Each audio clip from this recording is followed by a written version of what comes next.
박수 드리겠습니다. 오늘 전 여러분과 함께 십자가에서 바라본 예수님, 이와 같은 제목으로 함께 은혜를 나누겠습니다.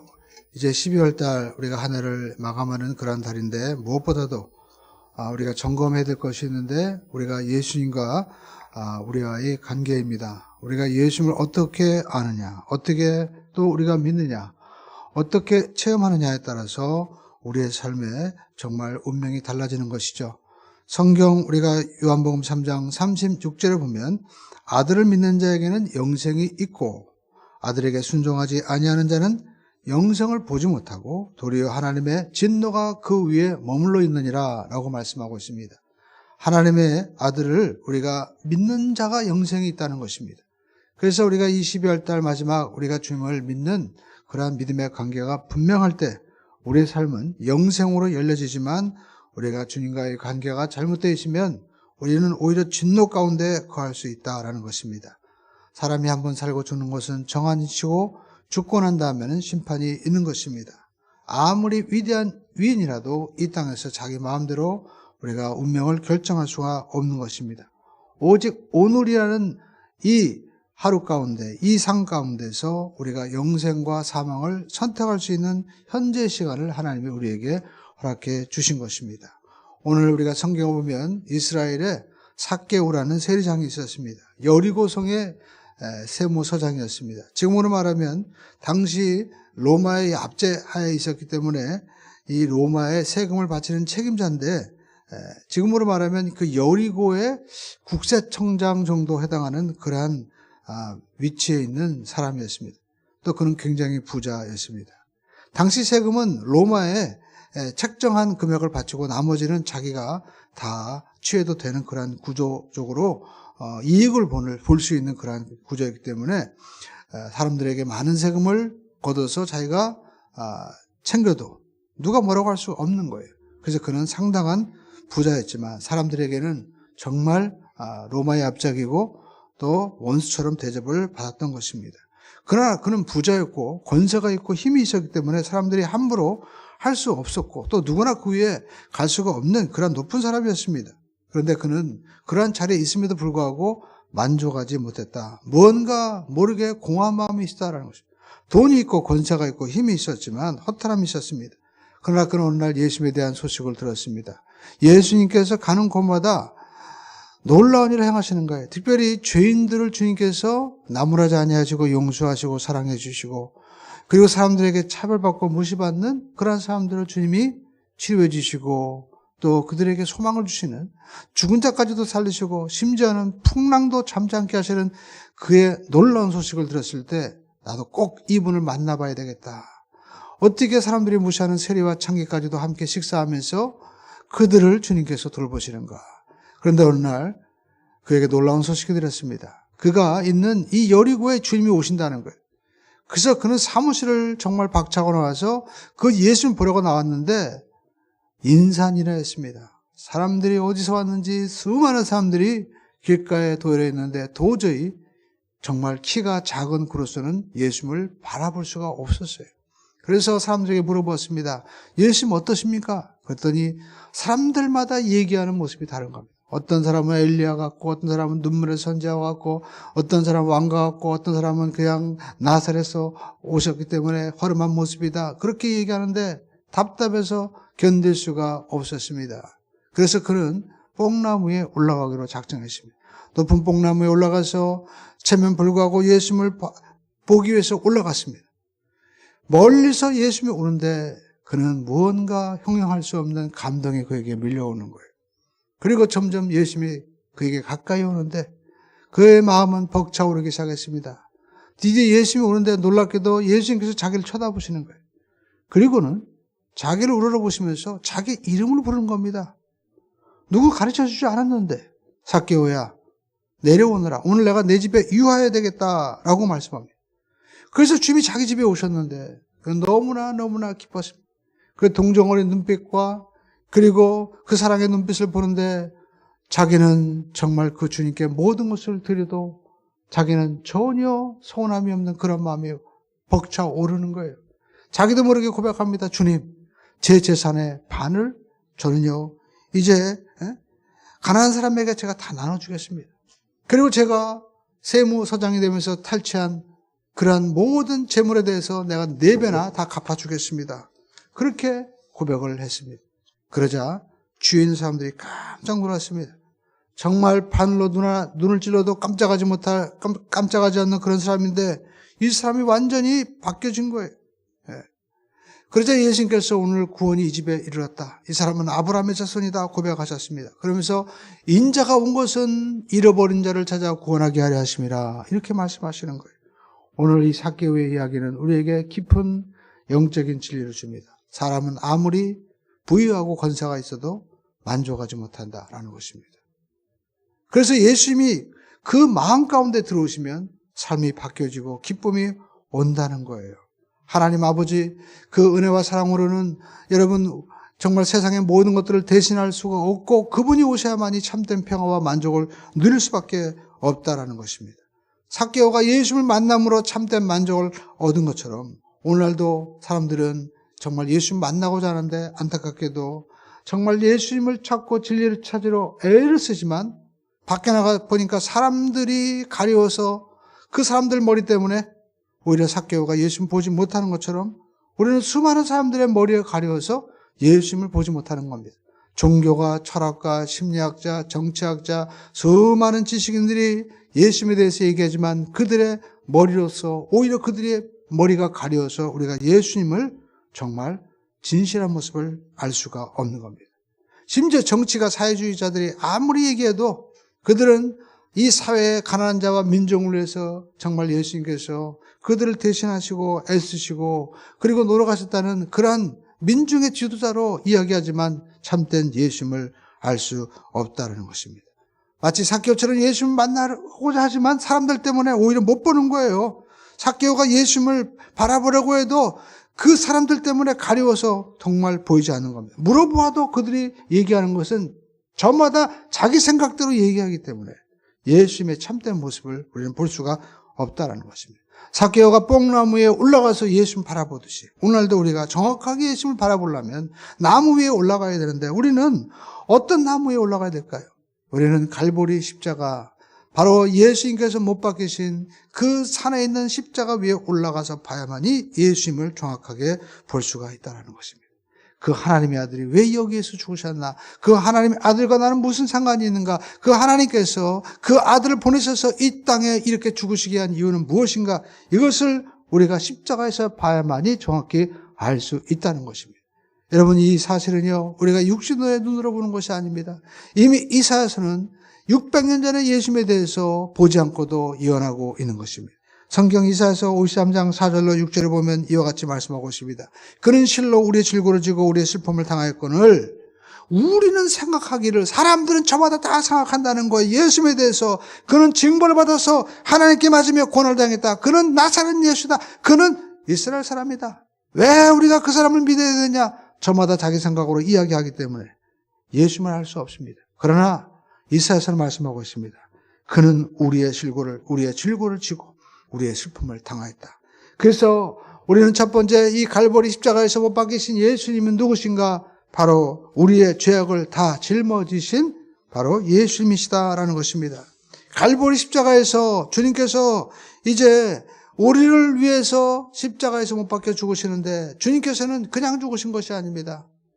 양손과 양발에 대못을 박히시고 그리고 로마의 병정에 의해서 채찍을 맞았는데 그 채찍 끝에 쓴 납덩어리가 있어서 그 등짝이 마치 박고랑처럼 처절하게 그렇게 상처 주성이가 되고 핏조성이가 되고 양손과 양발에 박힌 대못에서는 피가 철철 흘러나오는 겁니다.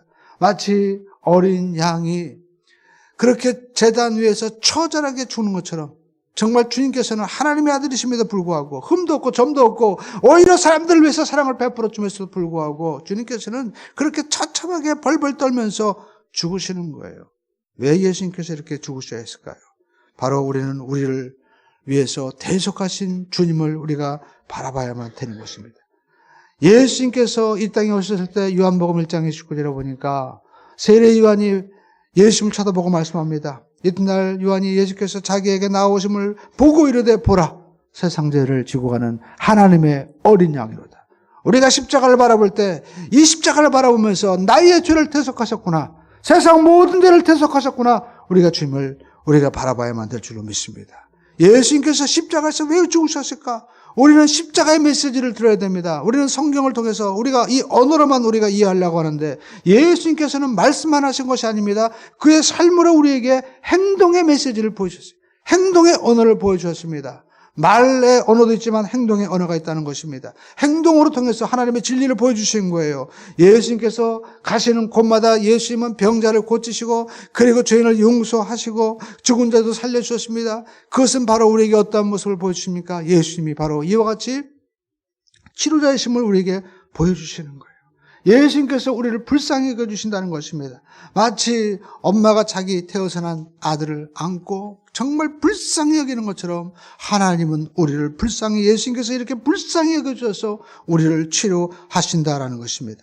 뿐만 아닙니다. 우리가 할 수 없는 이 죄의 문제를 주님께서 아시기 때문에 모든 죄악을 짊어지고 이삭이 자기의 장작을 지고 모리아산에 올라가듯이 이 하나님께서 우리의 모든 저주를 청산하기 위해서 계획하신 이 갈보리 산상에 주님께서 십자가를 지고 올라가셔서 이삭과 같이 그곳에서 처참하게 제물이 되어서 유월절 어린 양의 피로 말미암아 이스라엘 백성들이 그 피가 발라질 때 애굽에서 자유함을 얻듯이 예수의 그 피와 생명이 우리 심령 가운데 발라짐으로 말미암아 과거의 사람이 변하여 새로운 사람으로 자유를 주시기 위해서 주님께서 이와 같이 저주를 받으셨다라는 것입니다.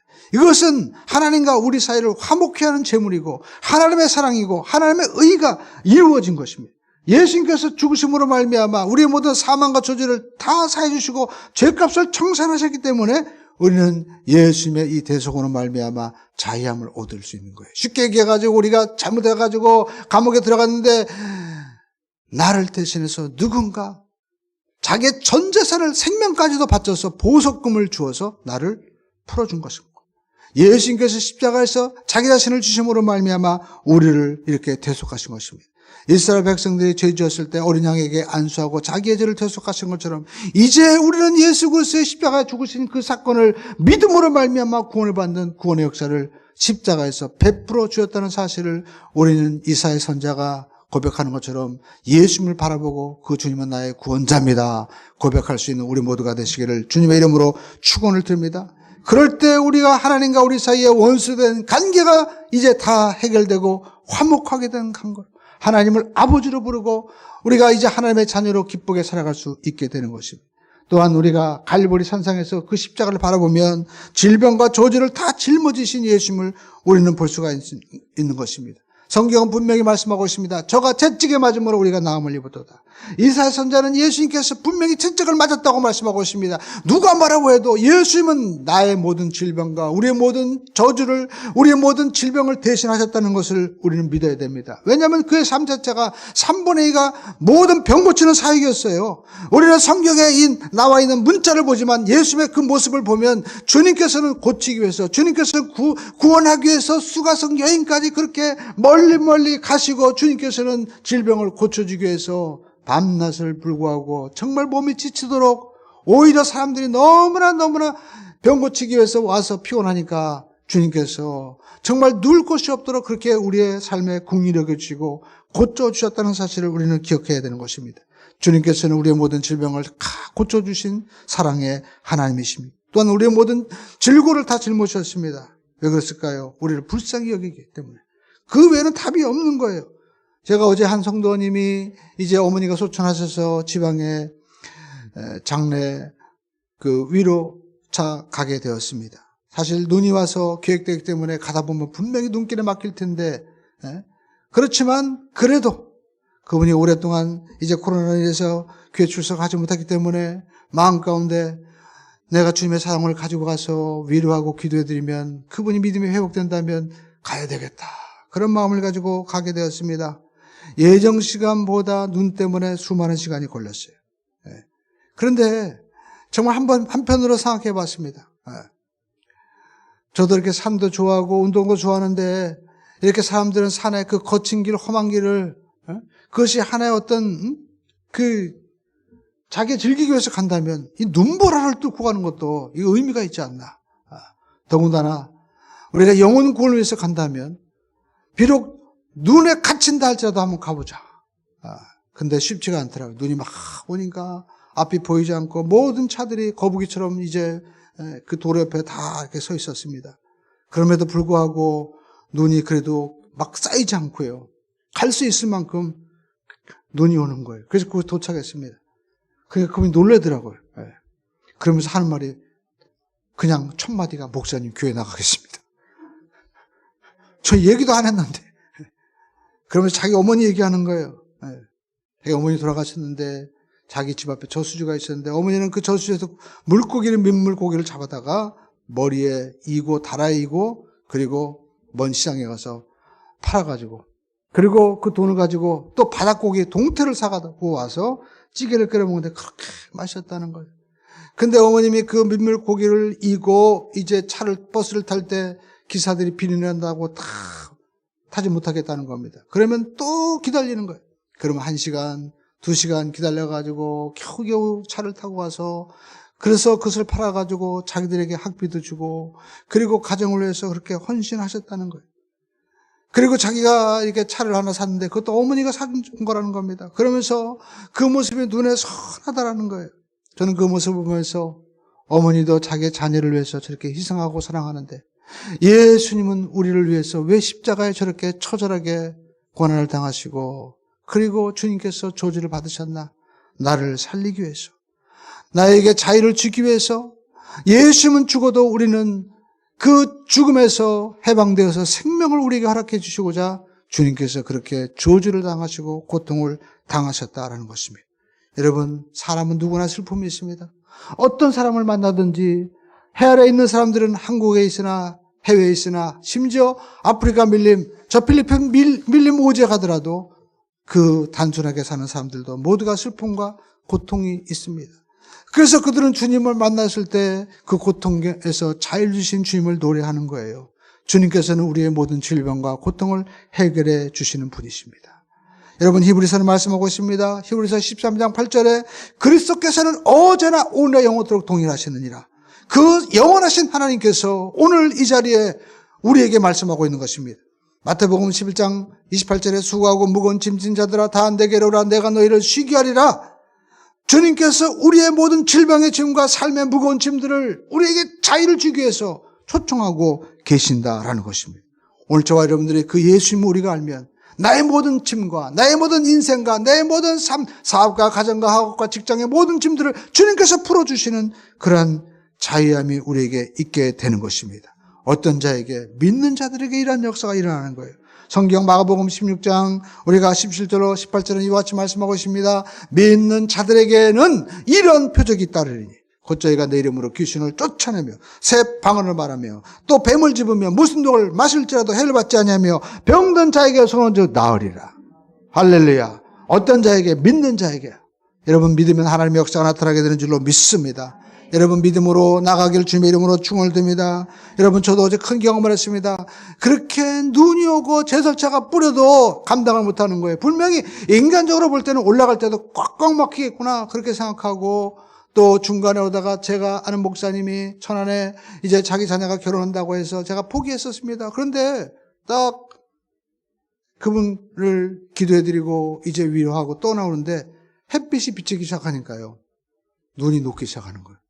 햇빛의 힘이 강력합니다. 아무리 제설차가 왔다리 갔다리 정말 15톤, 25톤 차가 막 뿌려도요 안 되는데 햇빛이 강하게 비치니까 정말 홍해가 열리는 것처럼 길바닥이 싹 녹아지는데 까맣게 되는 거예요. 그래가지고 예정 시간보다는 시간이 많이 걸렸지만 그래도 들릴 수가 있었어요. 여러분, 우리 삶 가운데도 하나님의 은혜가 비추면 예수 그리스도의 능력이 임하면 반드시 큰 역사가 일어나게 될 줄로 믿습니다. 여러분, 믿으시고 또 우리가 소망을 가지시고 우리가 예수 안에서 꿈을 가지고 나가기를 주님의 이름으로 축원을 드립니다. 분명히 병도 고쳐지지만 어떤 자에게 믿음 없는 자는 안 된다는 거, 믿으라는 겁니다. 믿는 자에게 역사가 일어난다는. 제가 아는 한 목사님은요, 그 어머님을 제가 잘 압니다.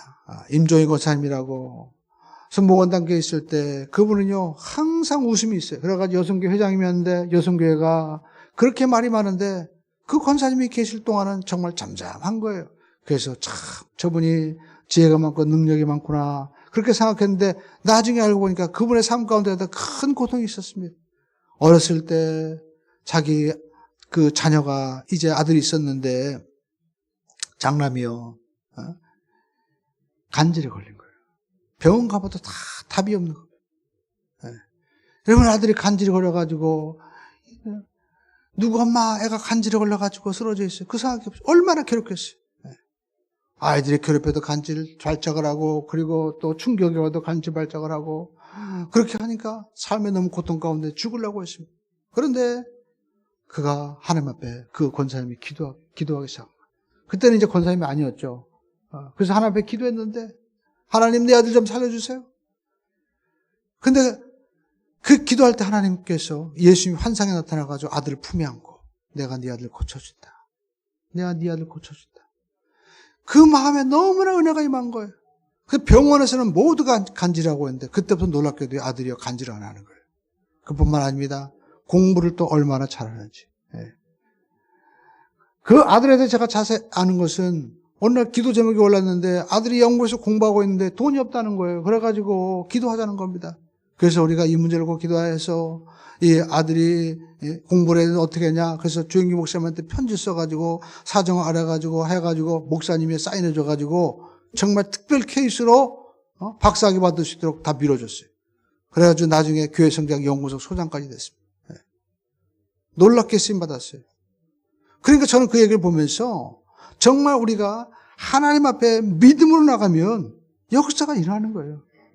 내 앞에 간질이 걸렸다가 이렇게 박사학위까지 받고 또 아시아 신학자 협의회에서 임원까지 활동하는 그분을 보는데 어떻게 우리가 거짓말이라고 할 수 있겠습니까? 여러분 믿으면 하나님의 역사가 나타났습니다. 어제나 오늘 영원토록 동일하신 하나님께서 이 시간 우리의 수고하고 무거운 짐을 다 고쳐주기 위해서 이 자리에 와 계신 거예요. 그 예수님을 우리가 어디서 만날 수 있습니까? 십자가 나무 위에 올라가서 그 치료의 하나님 또 우리가 저주를 청산하신 그 예수님을 만나야만이 우리 삶 가운데 역사가 일어난다는 것입니다. 우리는 모두가 아담과 하와의 저주로 말미암아 이마에 땀을 흘리고 엉겅퀴가 나는 그 저주 가운데 우리가 살아가야 되는 것입니다. 그런데 갈라디아서 3장 13절로 14절을 보니까 이와 같이 말씀하고 있습니다. 그리스도께서 우리를 위하여 저주를 받은 바 되사 율법의 저주에서 우리를 속량하셨으니 기록된 바다 나무에 달린 자마다 저주 아래 있는 자라 하였습니다. 이는 그리스도 예수 안에서 아브라함의 복이 이방인에게 미치게 하고 또 우리로 하여금 무엇으로 말미암아 따라가겠습니다. 믿음으로 말미암아 성령의 약속을 받게 하려 하십니다. 우리가 믿을 때 성령께서 이 모든 아브라함의 이 약속을 우리에게도 동일하게 성령께서 역사하셔서 이루게 하신다는 거예요. 얼마 전에 우리가 탄광에서 매몰됐다가 나오신 분 여러분 보셨죠? 저는 그분이 이렇게 이야기를 보면서 한 가지 놀라운 사실을 깨달았습니다.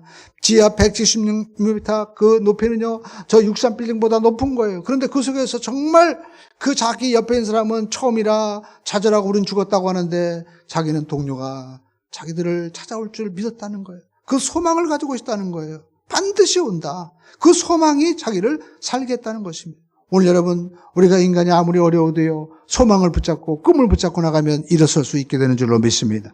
십자가에서 우리를 위해서 저주를 받은 바 되신 그 예수님께서 우리에게 내가 너를 위해서 모든 저주를 감당했으니 너는 나를 믿으면 너에게 소망의 역사가 일어날 것이라고 주님 말씀하시는데 여러분 이 말씀을 우리가 믿을 것이냐 안 믿을 것이냐 우리는 성령 안에서 믿는 자가 되기를 주님의 이름으로 축원을 드립니다.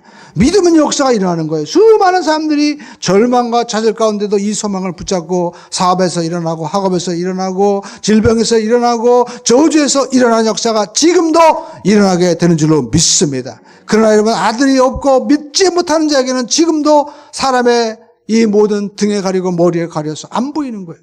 오늘 저와 여러분들은 십자가 나무 위에 올라가서 주님을 바라볼 수 있는 모두가 되기를 주님의 이름으로 축원을 드립니다. 그리고 십자가 나무 위에 올라가서 보면 우리는 장사되었다가 살아나신 예수님을 우리가 보게 되는 것입니다. 우리 함께 하겠습니다. 예수님은 장사되었다가 부활하셨습니다.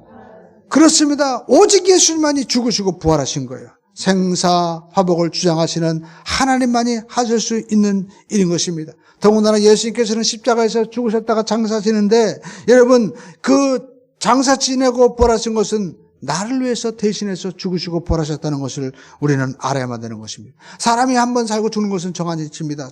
죽고 난 다음에 심판이 있는 거예요. 그러나 우리가 받아야 될 이 죽음과 심판을 누가 대신하셨습니까? 예수님이 대신하신 것입니다. 나의 죽음을 주님께서 십자가에서 아예 다 죽음으로 없애버리신 거예요. 그래서 우리는 죽음 안에서 자유함을 얻게 되는 것입니다.